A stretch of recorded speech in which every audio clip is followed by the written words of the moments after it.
Bonsoir, il est 22h sur l'ensemble du réseau synchronisé de Sen Radio. Bienvenue à vous dans ce journal. Aïssatou Gueiba. À la une ce soir, les populations de 75 villages de Sonkodou, dans le nord-est de Sédhiou, ont battu le macadam ce dimanche. Elles exigent l'aménagement des infrastructures sociales de base. Sonkodou, confronté à plusieurs difficultés, électricité, eau potable, même situation dans la commune de Nandé, dans le département de Baké.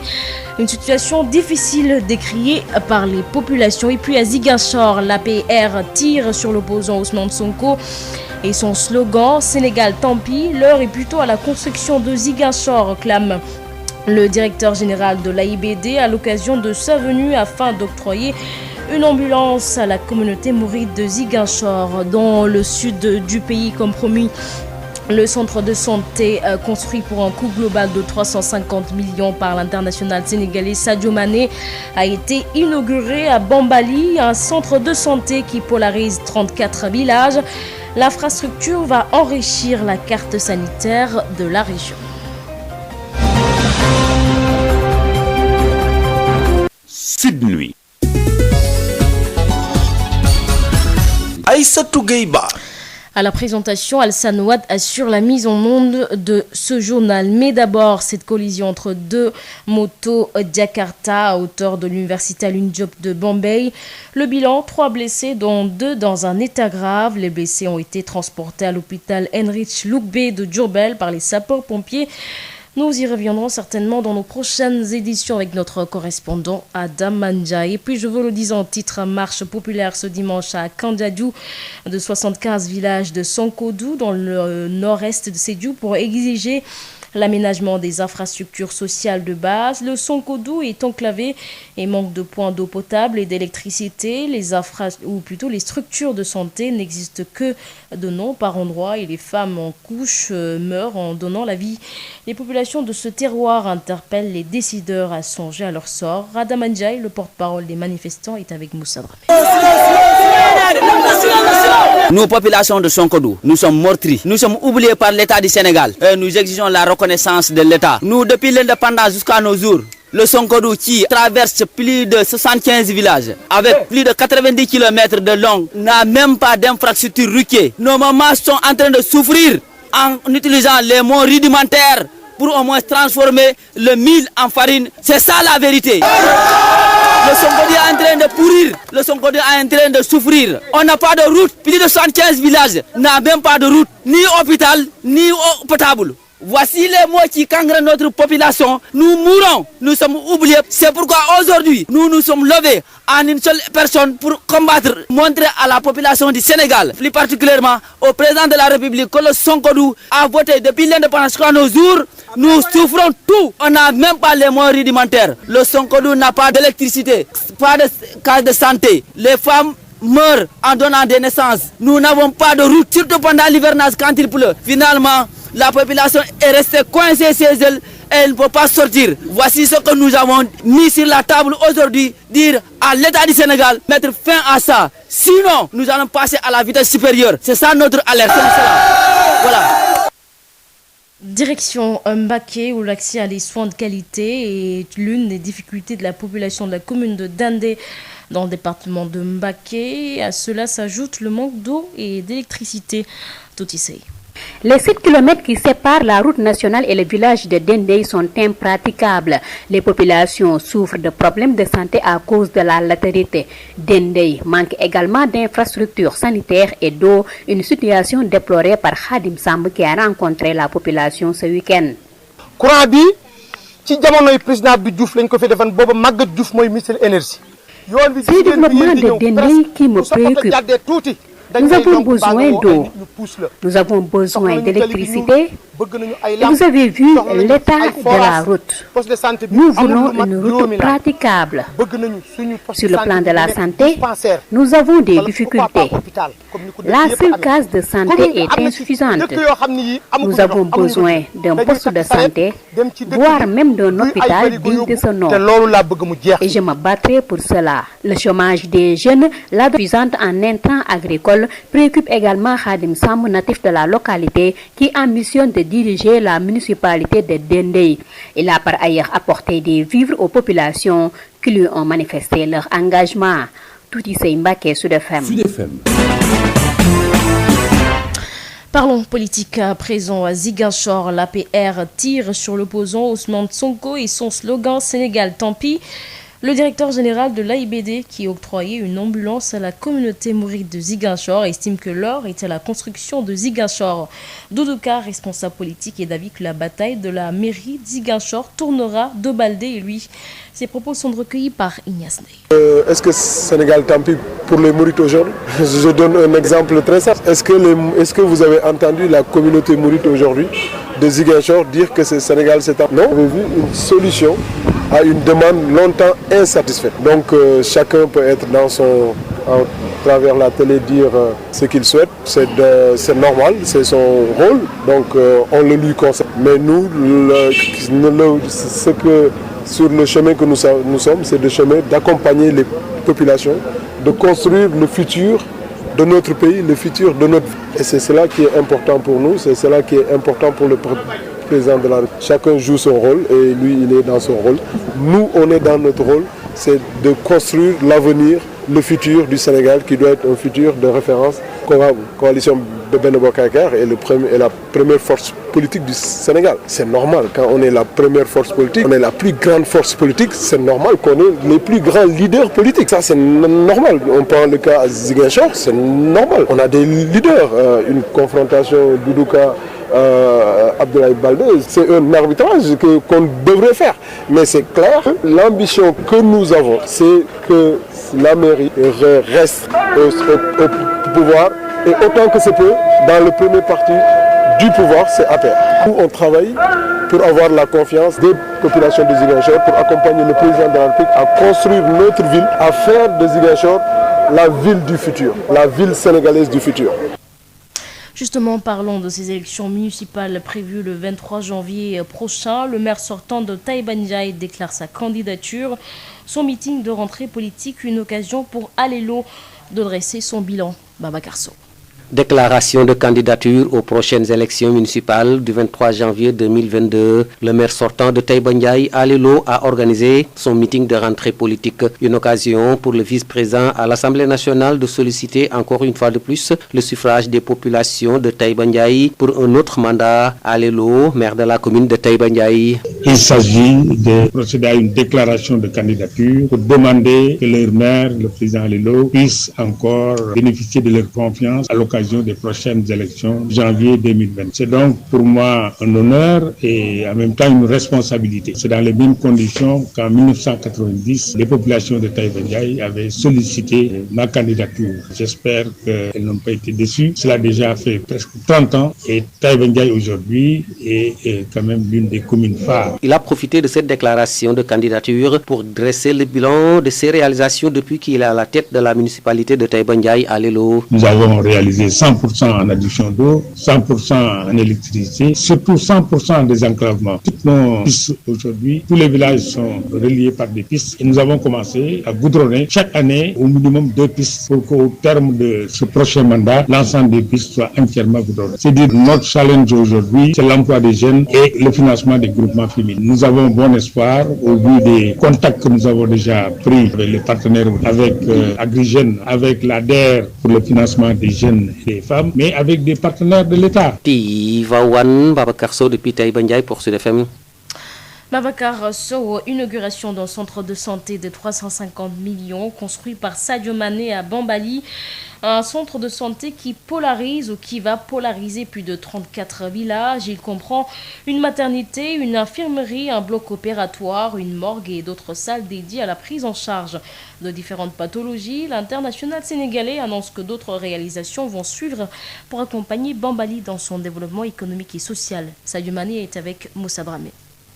Je suis vraiment content, je suis fier de voir tous ces gens aujourd'hui réunis après l'inauguration de cet hôpital qui est vraiment tenu à cœur. Je remercie tout le monde, le partenariat que j'ai signé avec, plutôt signé avec SNA, ça va être... Moi je suis né ici et grandi ici, je connais les réalités de ce village, en tout cas personnellement j'ai vu ma sœur naître à la maison ici, vraiment qui n'est pas C'est l'une des raisons aussi qui m'a poussé, parce que j'avais vu ma mère, comment elle a souffert, et aussi d'autres mamans qui sont dans cette localité. Et donc quand je suis devenu footballeur, ça a toujours été dans l'une de mes raisons, l'une de mes rêves. Et donc quand j'ai eu les moyens de le faire, je n'ai même pas hésité. Et je crois aussi que dans ma tête, c'est un devoir. Et donc le faire, si tout en chacun, pour essayer de contribuer à ce genre de choses pour le développement de nos pays. Vous avez tous vu les images, j'ai eu à discuter avec le chef de l'État, et il a mis à disposition de tous les matériels nécessaires pour mon village et toute la population du Sénégal, avec le stade. Dans le futur, on verra.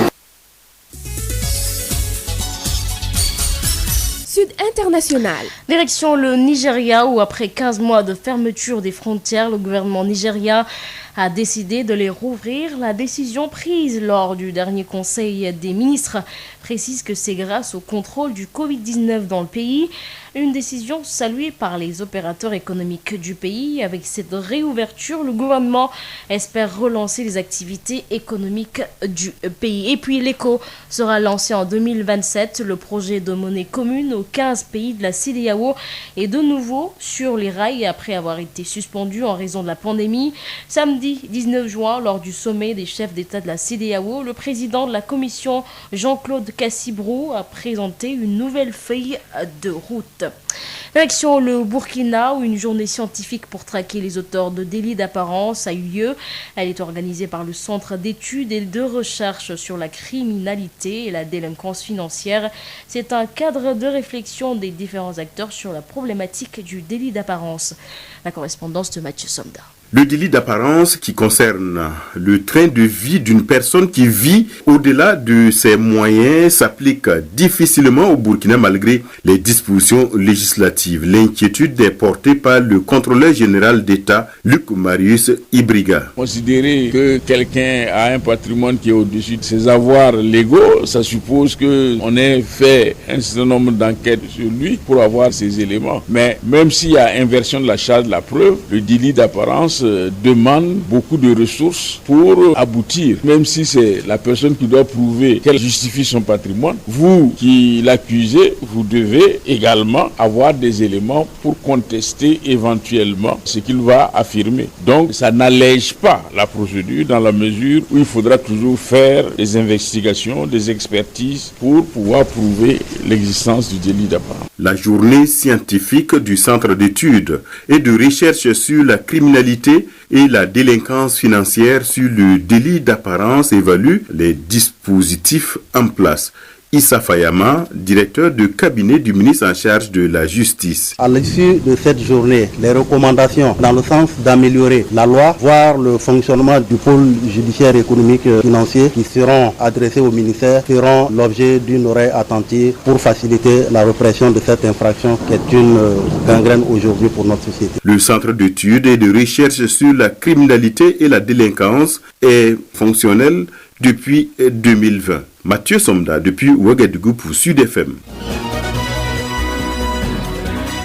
Actualité sportive, le Seneps Excellence de Thiès est allé tenir en échec le Casasport à Ziguinchor. Les deux équipes se sont séparées sur un score nul et vierge, un résultat précieux selon le coach du Seneps, Gaoussou Dramé, qui révèle ici la stratégie mise en place. Nous l'écoutons avec Ben Michel Conf. Nous, on était venus pour au moins chercher un point. Parce qu'on savait que ce match-là allait être très très difficile. Parce que le Casa non seulement a été battu à Thiès 2-0, mais aussi le Casa est euphorique actuellement pour avoir battu Dakar Sacré-Cœur par 5-0. Donc on avait prévu tout cela, cause pour laquelle on a mis un système qui nous permet de défendre et dans un premier temps et après étudier l'équipe et essayer de voir comment il faut faire pour essayer de faire un hold-up. Parce que, bon, si par exemple on s'était dit que le Casa Sport n'est pas une bonne équipe, ou bien le Casa Sport a des lacunes, on vient, on l'attaque, on va perdre ce match. Il faut d'abord s'arc-bouter sur les points forts du Casa Sport pour pouvoir le contrer et essayer même de le marquer. Et c'est ça le football. Il faut essayer quand même de revivre. Parce que moi j'essaie une chose, le Casa Sport, depuis que le Casa Sport a battu Dakar Sacré-Cœur, Je crois que 2 heures de temps après, j'ai eu le match dans mon portable et j'ai continué à visionner ce match et voir les joueurs un à un, sur les points forts de l'équipe, les points faibles de l'équipe. Bon, moi, je savais qu'en venant ici, si je n'arrive pas à battre l'équipe, je n'ai jamais pensé à perdre ce match-là ici. L'entraîneur du Casa Sport a quant à lui déploré le manque de réalisme de son équipe tout en décriant l'arbitrage. En Diadio est au micro de Ben Michel Confus. Bon, tout d'abord, j'encourage les joueurs parce qu'ils ont essayé de faire ce qu'on leur demande de faire parce qu'on avait prévu que l'adversaire allait faire un bloc bas parce que pendant presque 5 journées, ils n'ont pas gagné.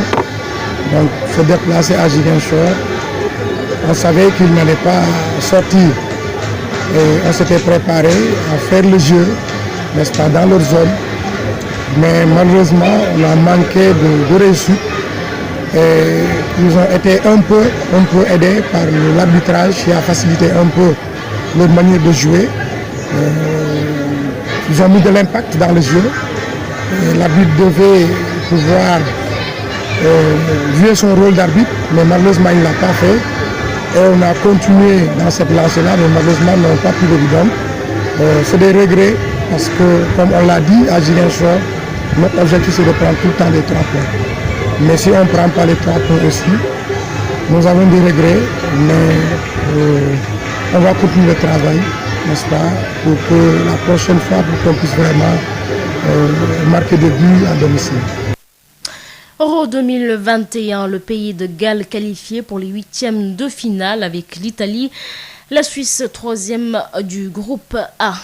22h15 sur l'ensemble du réseau synchronisé de Sen Radio et nous accueillons la rétrospective de l'essentiel de l'actualité de la semaine avec Marie-Rosalie Jaille. Bonjour à tous et bienvenue. Vous suivez la rétrospective des faits saillants de la semaine sur Sud FM Sen Radio. Début de semaine macabre avec 15 cas de noyade dans des plages de la banlieue de Dakar. Les victimes sont âgées entre 12 et 22 ans. Une situation qui inquiète les autorités mais aussi les parents qui demandent un dispositif de veille et d'alerte. Elhadj Moussa Thiam. On a vécu un week-end macabre dans les plages de la banlieue. Sur la plage de Mboro en début de week-end, 3 cas de noyade ont été enregistrés. Les corps ont été repêchés par les sapeurs-pompiers. Le nombre s'est accentué le dimanche soir sur la plage de Malika où 10 jeunes se noient. Il a eu 5 rescapés parmi les noyés, les corps sans vie. Des autres 5 jeunes ont été même repêchés par les sapeurs-pompiers. Pendant ce temps, sur la plage de Gadaï, 2 jeunes meurent noyés, ce qui fait le total de 12 cas de noyade et les 3 de Mboro. A signaler que la tranche d'âge des 15 noyés varie entre 12 et 22 ans. La responsabilité de tous est engagée. Les autorités, surtout les préfets, les maires et même la protection doivent renforcer le dispositif de surveillance des plages non autorisées en appliquant une certaine rigueur tout en mettant en contribution la gendarmerie pour dissuader la fréquentation des plages non autorisées, comme du temps de l'état d'urgence sanitaire où les plages ont été bien même gérées par un dispositif.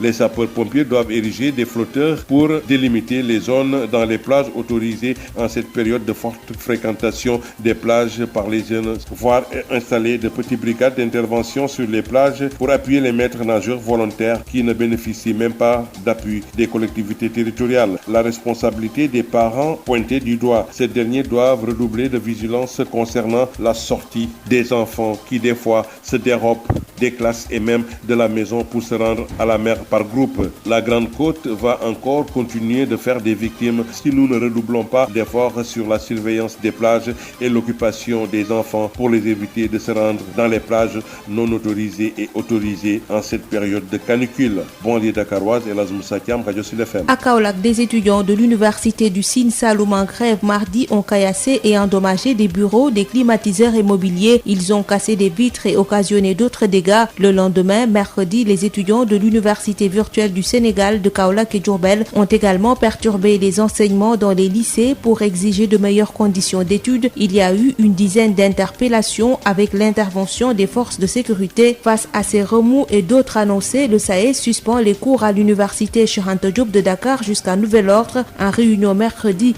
la section SAES de Dakar a estimé qu'il n'est pas possible de mener les activités en toute sécurité. Fatou Sekoyoum, chargé des revendications de la section SAES de Dakar, s'en explique au micro de El Hadj Malick Ndiaye. Alors, pour rappel, la décision a été prise hier lors de la réunion du bureau de la coordination élargie au EG de section. En principe, c'est une prérogative qui est dévolue à l'Assemblée générale du campus, mais malheureusement, celle-ci ne pouvant pas être réunie à l'urgence, nous avons décidé de prendre nos responsabilités puisque nous sommes là pour défendre les intérêts matériels et moraux de nos militants. Et face aux agressions physiques, verbales et matérielles qu'ils ont eu à subir au cours de ces derniers jours, nous avons décidé effectivement de les protéger. Et cette protection passe bien sûr par la suspension des cours jusqu'à avoir une visibilité dans la situation qui sévit aujourd'hui au niveau du campus de Dakar. Le Forum civil section Guédiawaye a organisé mercredi un sitting devant la mairie de Guédiawaye pour exiger l'annulation du décret de déclassement du littoral. Les populations n'ont pas été impliquées dans les consultations citoyennes selon l'organisation qui exige l'audit de l'assiette foncière car beaucoup d'occupations sont illégales. Michel Mendy est le coordonnateur du Forum civil section Guédiawaye avec Moussa Thiam.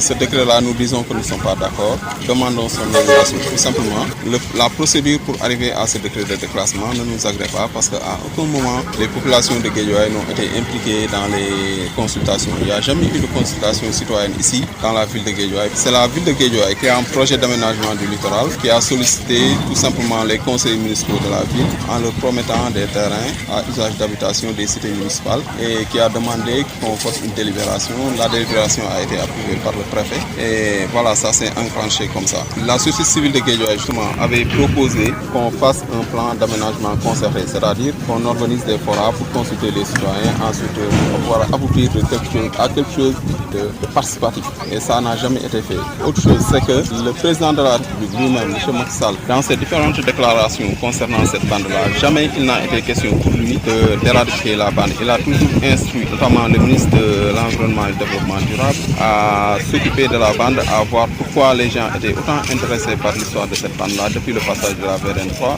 Et il a instruit clairement que les Niayes, les arbres et les dunes soient protégés. Donc ça nous attend aujourd'hui qu'il puisse prendre un tel décret. Affaire Télico Madiambal Diagne, le patron du groupe Avenir Communication, est condamné à 6 mois de prison, dont 3 fermes et d'une amende de 500 000 francs CFA et 5 millions de dommages. Madiambal Diagne était jugé pour diffamation après une plainte du juge Souleymane Télico, mais ses conseillers contestent et interjettent appel. Madiambal Diagne n'est d'ailleurs pas surpris, il s'était préparé à la condamnation peu fondée. Il estime avoir la preuve irréfutable de ses affirmations. Selon Madiambal Diagne, sa condamnation répond à des considérations extrajudiciaires. Voici sa réaction avec El Hadj Malick Ndiaye.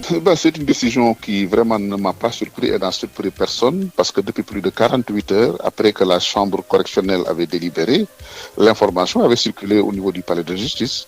On savait que l'Union des magistrats sénégalais s'était mobilisée et avait voulu sauver la face à son président et donc avait voulu donner l'exemple peut-être à un impertinent comme Madiambal. Donc vraiment, on savait la décision, on savait qu'elle allait tomber.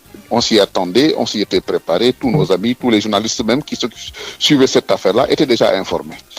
On avait même pensé à un moment inventer cette affaire-là, même par respect pour l'institution judiciaire, moi je me suis interdit de faire des pratiques déloyales. Aujourd'hui, nous prenons acte de cette décision-là. Nous avons relevé appel de cela immédiatement. Nous avons estimé que c'est une décision qui n'est pas fondée en droit. C'est des considérations extrajudiciaires qui ont été à la base de cette condamnation-là. La procédure n'est pas une procédure adéquate. Elle n'est pas bonne. Ça a été démontré de façon pertinente par nos avocats.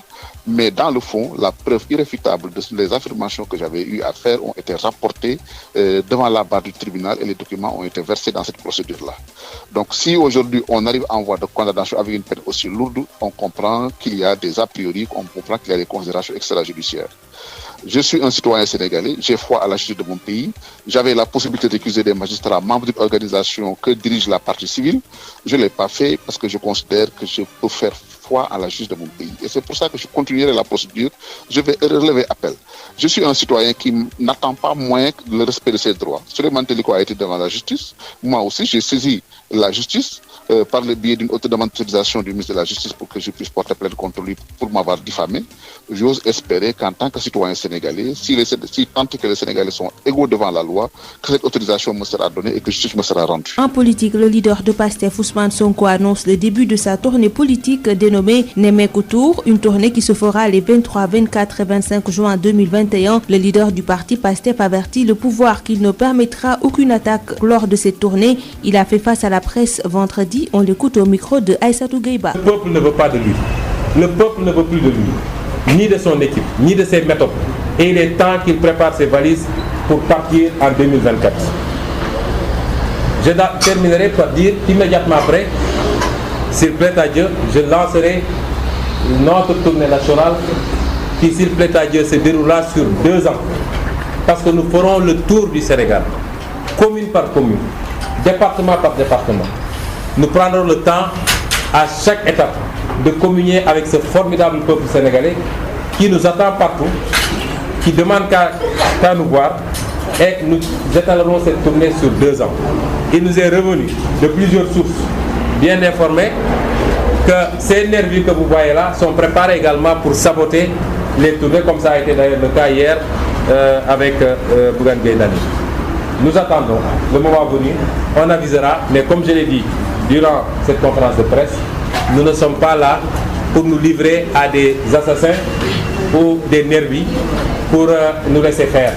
Mais le peuple souverain appréciera. Nous n'attaquerons personne, mais nous riposterons vigoureusement lorsqu'on sera attaqué. Je vous remercie de votre aimable attention. C'est tout pour la rétrospective des faits qui ont marqué l'actualité de cette semaine sur Sud FM Sen Radio. Merci de l'avoir suivi et rendez-vous dans une semaine.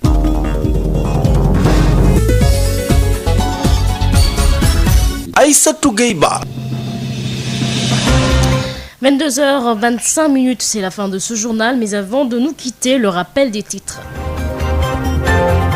Les populations de 75 villages de Sonkodou dans le nord-est de Sédhiou ont battu le macadam ce dimanche. Elles exigent l'aménagement des infrastructures sociales de base. Sonkodou, confronté à plusieurs difficultés, manque d'électricité et d'eau potable.